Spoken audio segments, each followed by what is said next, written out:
There's a cop over there. I'm just pretending like I'm focusing. I think he's gonna go talk to me. I'm not sure. Hey, not to mess up your shot. What kind of paint is that?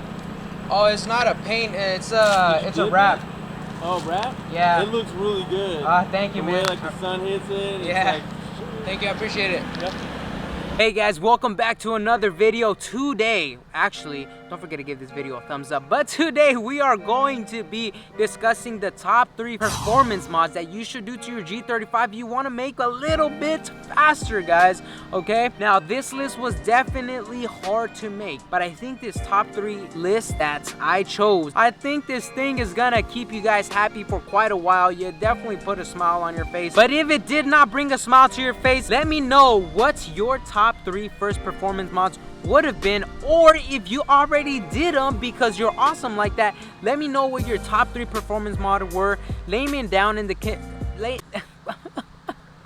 name it down in the comment section below. I'm curious to see what you guys did. Without further ado, guys, let's start with the first 3 performance mods that you should do for the best bang for your buck. Alright guys, I've decided to exclude tuning because although it is a performance mod, I think at the end of adding all your performance mod, tuning most of the time is always going to optimize the power of all your performance mod, exhaust, whatever you add to it. So tuning should always be the cherry on top to bring everything all together. So I decided to exclude that out and just give you 3 performance mods that you should add before tuning. Alright guys, so this is my 2004 Infiniti G35 DE. So without further ado, let's get started. Mod number 1 here on the list that this car is really popular for as far as modifications. You guys should know this. First modification that I think is the best bang for your buck, which I'm looking at right now, it is indeed the fact, the plenum spacer. The plenum spacer will make this a rocket ship from one day to another. No, not really, but it is one of the best bang for your buck modifications on this list,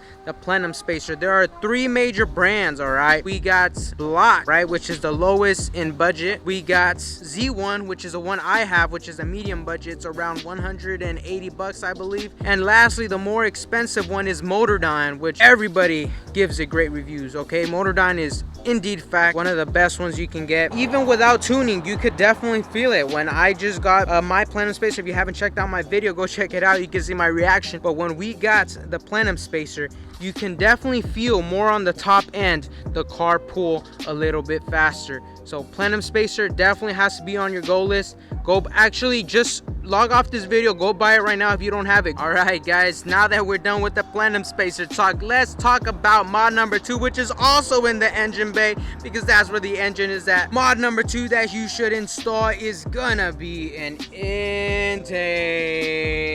All right, we got an intake right now. If you see on my car right now, we have the stock intake. We don't have a Fram air filter. We do have the K&N high airflow filter right there. All right guys, when they talk about K&N drop-in filter, this is what they mean. You get the K&N filter, you drop that sucker in, this thing's gonna suck more than your ex-girlfriend. So with the intake, it's a little tricky. There's a lot of opinions out there. Some people say the stock intake like this with the drop-in filter is the best best for performance if you want it. The other intakes are not gonna work. So that's one opinion.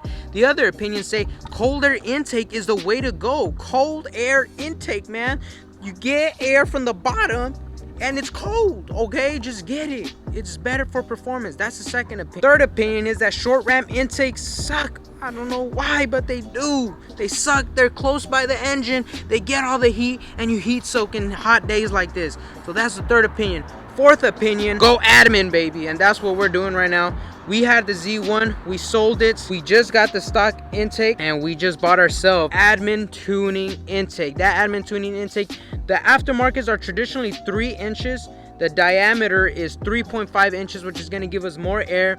It's dyno proven, but you cannot run the air with just the intake. If you apply that admin tuning intake, you do need to tune it before you can drive it. So just be aware of that. But also, if you do get a cold air intake, be careful in rainy days because if water gets in that sucker and it sucks it into the engine, you're pretty much toast. So be careful on rainy days. All right, guys. So as far as the second mod is intake, but more precisely the admin admin intake. That's gonna give you the best performance as far as intake. All right, guys, modification number 3. No, it's not a trunk. No, it's not your bumper. No, it's not your tail light. No, it's not your back windshield.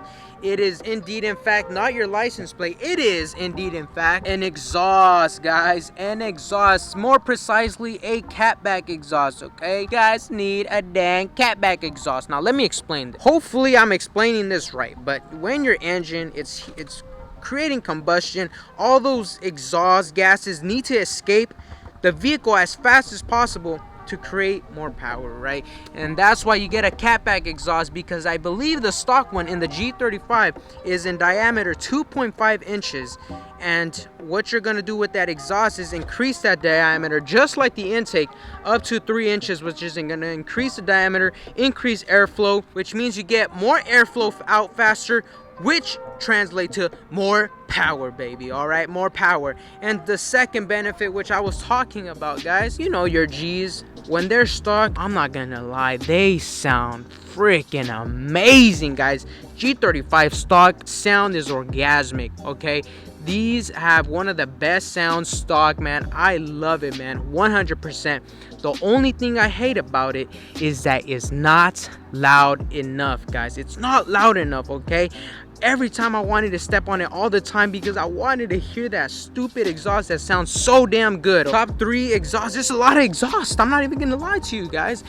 I currently have the Z1 catback exhaust, right? The Z1 catback exhaust has done wonders for me. It looks great and it's a really good price. I got this catback exhaust for $890, I believe. $890 for the Z1 catback exhaust. You can also get the ISR exhaust, okay? The ISR exhaust. I'm not gonna lie to you, before I decided to go on the Z1, I was actually gonna get the ISR catback exhaust because the ISR catback exhaust sounds so damn good. You are gonna regret not buying it.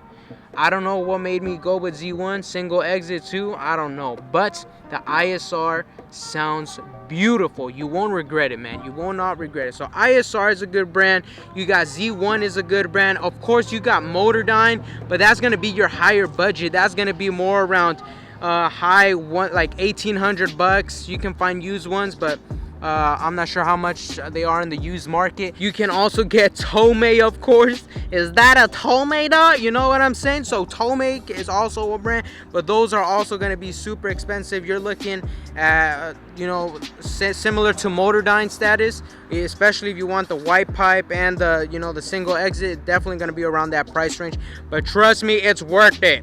All right, you guys hear all those Tomeis over there? Plus, you'll get high status in the car community. Whenever you pull up to the car meets and they see that Tomei, they're gonna wanna pull your pants down and suck. So without further ado, guys, I hope you guys enjoyed this list. Let me know down in the comment section what you thought about the top 3 modifications. Let me know what your top 3 would have been. Okay, let me know if this list is ass, whatever it is. But with that being said, guys, I'll catch you guys next video. Thank you for watching and thank you for tuning in.